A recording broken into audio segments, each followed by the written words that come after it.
Okay, I want to thank you all for granting me the opportunity to come before you, first of all. And I think that there's a lot of misleading with this bill. It's a lot that individuals aren't truly understanding.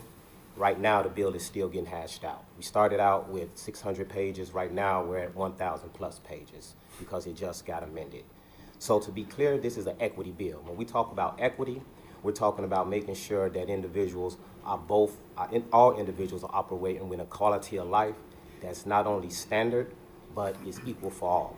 So in the interest, so when we came up with HB 1438, and I want to read directly from the bill, when we look at Amendment 7, paragraph B, it reads, in the interest of establishing a legal cannabis industry that is equitable and accessible to those most adversely impacted by the enforcement of drug-related laws in this state, including cannabis-related laws, the General Assembly finds and declares that a social equitable program should be established. And the reason why this was so important is because in 2012, medical cannabis was established in Illinois, right? And then once it was established, we only had 55 licenses that individuals were able to get. None of those individuals look like me. So now as we move to paragraph C, it says the General Assembly also finds and declares that individuals who have been arrested or incarcerated due to drug laws suffer long-lasting negative consequences, including impacts to employment, business ownership, housing, health, and long-term financial well-being. The General Assembly also finds and declares that family members, especially children and communities of those who have been arrested or incarcerated due to drug laws, suffer from emotional, psychological, and financial harms as a result of such arrests and incarcerations. Furthermore, the General Assembly finds and declares that certain communities have been disproportionately suffered harms of enforcement of cannabis-related laws. Those communities face greater difficulties accessing traditional banking systems and capital for establishing business. The General Assembly also finds that individuals who have resided in areas of high poverty suffer negative consequences, including barriers to entry and employment, business ownership, housing, health, and long-term financial well-being.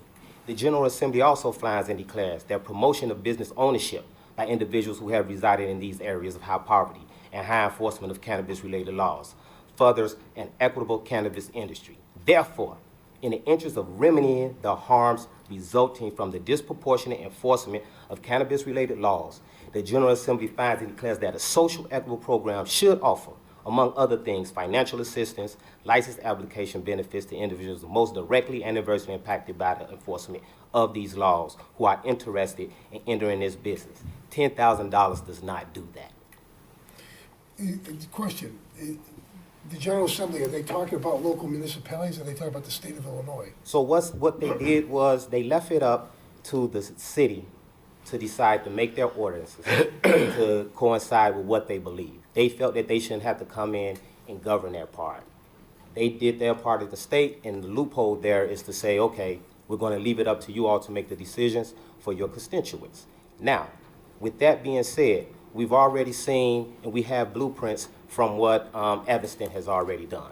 Right now, we're in Chicago going back and forth because some individuals are saying, okay, let's just opt out. Because if, for what this bill was created for, if it's not going to succeed in doing that, then we don't need the bill at all. Because this bill is not about individuals being able to go and just smoke marijuana. This is an equity bill, and we need to be very clear on that. And the equity is taking these disenfranchised communities and bringing them up to a level where they're no longer living in poverty.